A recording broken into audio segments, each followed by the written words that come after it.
Okay, what's up everybody? This is a typical 20-foot standard height wind and watertight. So you'll see WWT, wind and watertight. You'll see standard height, or you'll see standard.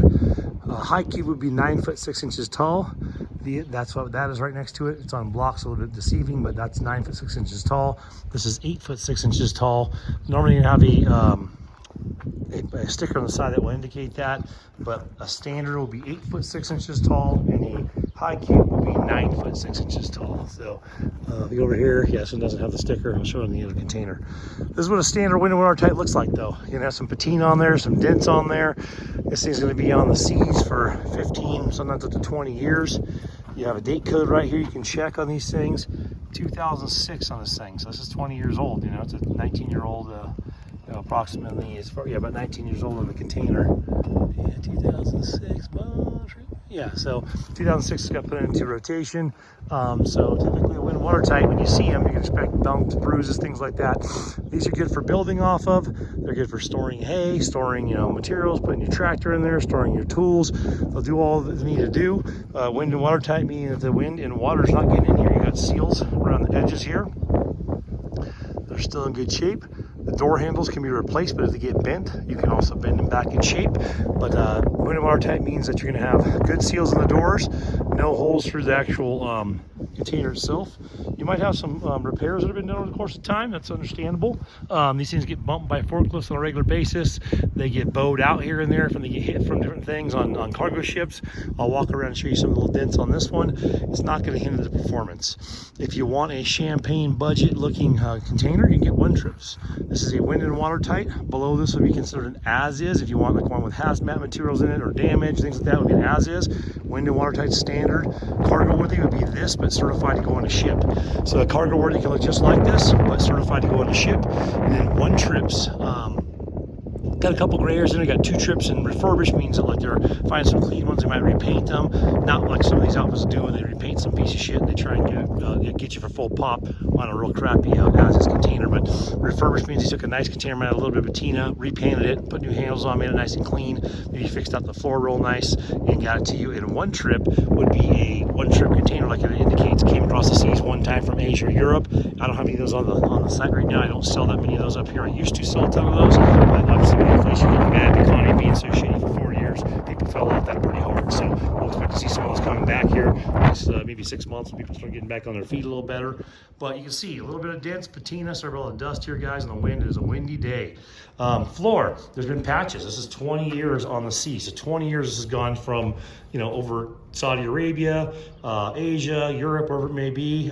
This company, I believe there's lots of out of Saudi Arabia. They always paint on this burgundy. It looks atrocious. I don't like this paint at all, but there's just a ton of these Mediterranean Sea Container Company containers out there, and they paint them all burgundy like this. I don't know why. So anyway, I mean, the burgundy's not a big deal. For $100, you can throw a fresh coat of paint in this thing, grab an acrylic of your favorite color at Home Depot or Lowe's, and you can have this thing looking how you want. So, but yeah, all these yellow ones you see, the MSC on the side of them, I have a few up here right now. Almost always, I've never seen them otherwise. They are always this burgundy. They've always been repainted burgundy for some sort of a, I don't know, it's the company does that. So anyway, you can see vent up here in the corner. Typically you have 2 vents, one in one corner, one in the opposing corner. This one happens to have 4 vents in here. You'll see writing on these things. You'll see manifest reports and all kinds of logs. I mean, I don't know what it all means. Obviously, it's for the shippers. You'll see green stickers, orange stickers, yellow stickers, old emblems. People always want to know what that stuff means. I don't know. People want to know, what was transporting here? I don't care. I don't buy hazmat. I don't buy anything with anything that should be funky and bad for you in here. They should all have been transporting dry goods, auto parts, metal things, but not hazmat materials. So you can buy hazmat containers. They're indicated that way. They're thrashers. The floor is all saturated with fluids and stuff like that. So when you get into those, it's a whole other story. This is not bad. It doesn't look pretty, but this is a patch done by the ports. You can tell it's done by the ports because it's inch and 7/8 plywood, and it has the original fasteners. This actually is just painted. Maybe there's some rough, there's some rough areas in here, so you just painted. This hasn't actually been patched as original floor. So sometimes I do have some ones that are patched, and they're patched by the port on the floor, or they're patched by the port on the walls. Not that big of a deal because they do a good job when they do on the walls. They use the proper steel for this. They use the corrugation just like this, so it's an actual repair. And I'll see if I have one of my other container I can show you in this video, but the repair will match the patina, the style, the corrugation of this container. So that's what you want to see if you have a patched container. This is some ripple right here. Someone nailed that with a forklift. That's been cleaned up. It's been shot with some primer so it doesn't rust. It's ugly, but it's still functional. So you have a big scrape right here, more recent from a forklift. I mean, these guys in the forklift are trying to whip these things in and out as fast as possible. They don't care about this container. They're not worried about what you're going to do with it on the third or fourth party sale. Right here, here's a good example of that bump. I'm gonna take that bump, I'm gonna hit that with a sledgehammer. It might seem kind of archaic, but that's how we fix these things. So any of these bumps that come out, bump like that, a couple taps with a 10-pound sledgehammer right there, it's almost brand new. It won't be brand new, it'll probably look like this. This is probably been hit by a sledge. So you got the little pucker there. Probably was hit by a sledge, by one of the parts over the course of time, one of the depots, just to get it back into clean shape. You can see down here, a couple of rough spots on the bottom here. It's been hit by a forklift. Like I said, some of that stuff you can hit with a sledgehammer, get it pretty back into true.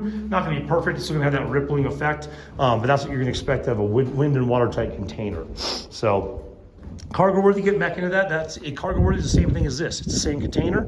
Just means that someone checked and did a certified inspection and paid money to make sure these seals are sealing tightly, the handles are working properly, and that these pillars are still in good enough shape to stack these things 12, 18 high, whatever the recommendation or the regulation is on these ships.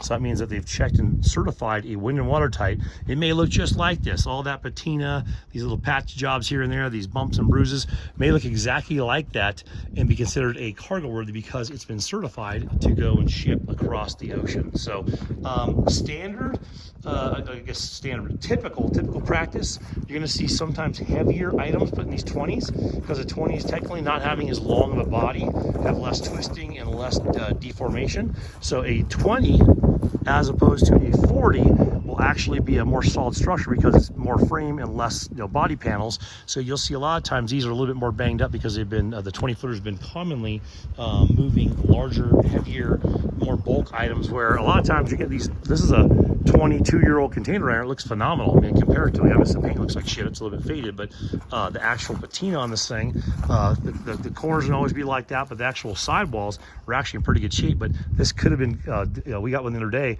It had toilet paper. It was literally just a 40-foot container shipping toilet paper back and forth across the U.S. or across the ocean. Sorry. So I mean, sometimes the bigger ones, more often than not, are not doing heavy items, and more often than not, the 20-footers are doing a compacted, shipment of auto parts and things like that, so they do get more banged up, and that's why you see more 20-footers in bad shape than 40-footers. So like I said, 8 foot 6 inches tall and wind and water type, this is what you'd expect to see. That kind of patina, those kind of dents, that kind of scratching, stickers and crap. We shave some of the stickers off, some of the tape off that we see on here, but I don't repaint them. I don't try and hide anything. We're not trying to put lipstick on a pig. You can get some acrylic paint. Like I said, you can color match these things. I believe the paint code is either on the front of this thing, I can't recall, or on the tag. So it's really easy to match the paint if you want to.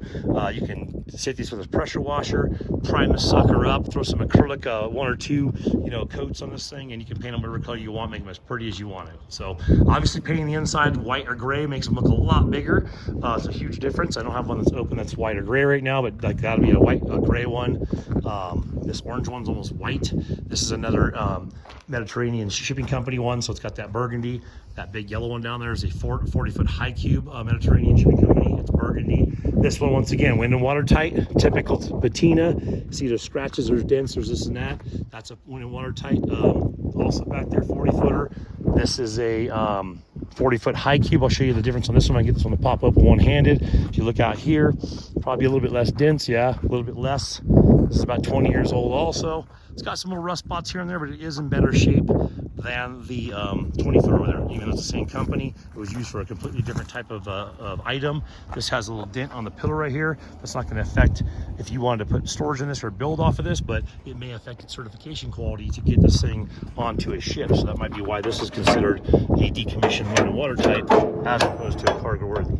These handles are obviously very hard to do with one-handed, so I'm going to take the other hand here. At the same time, newer containers will have an easy sweep handle. This is not a newer container. You can see in here, there's an example of what the inside looks like, just like that 20-footer, just a 40-foot. Handle came out really nice there.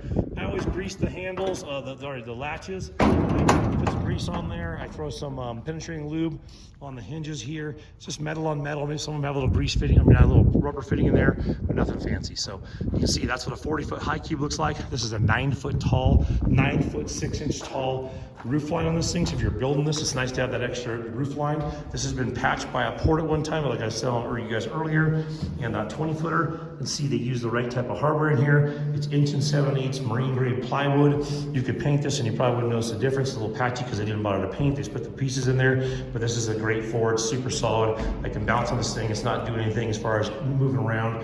When I put these on property, people ask all the time, I put them on railroad ties. So I standardly put a 9-foot railroad tie on the back underneath this portion here, and I put one on the front one on the first couple feet of the end of this container on each side.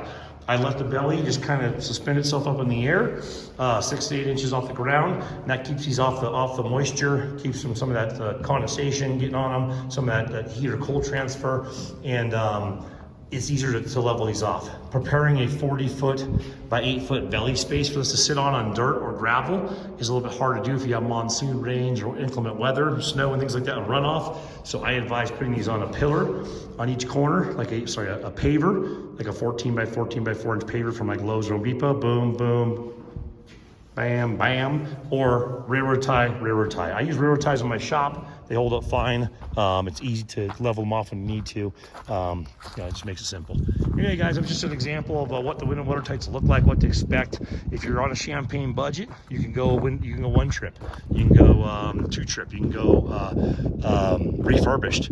If you're just trying to get some hay in this thing or some tools in this thing, you plan on painting it or siding it down the road, you don't care what it looks like, wind and water tight's your way to go. It's the best bang for the buck. You're gonna have some dents and bruises and whatnot, but it's gonna be wind and water tight. It's gonna keep all your stuff safe in there, and it's gonna be very simple to just lock your stuff up.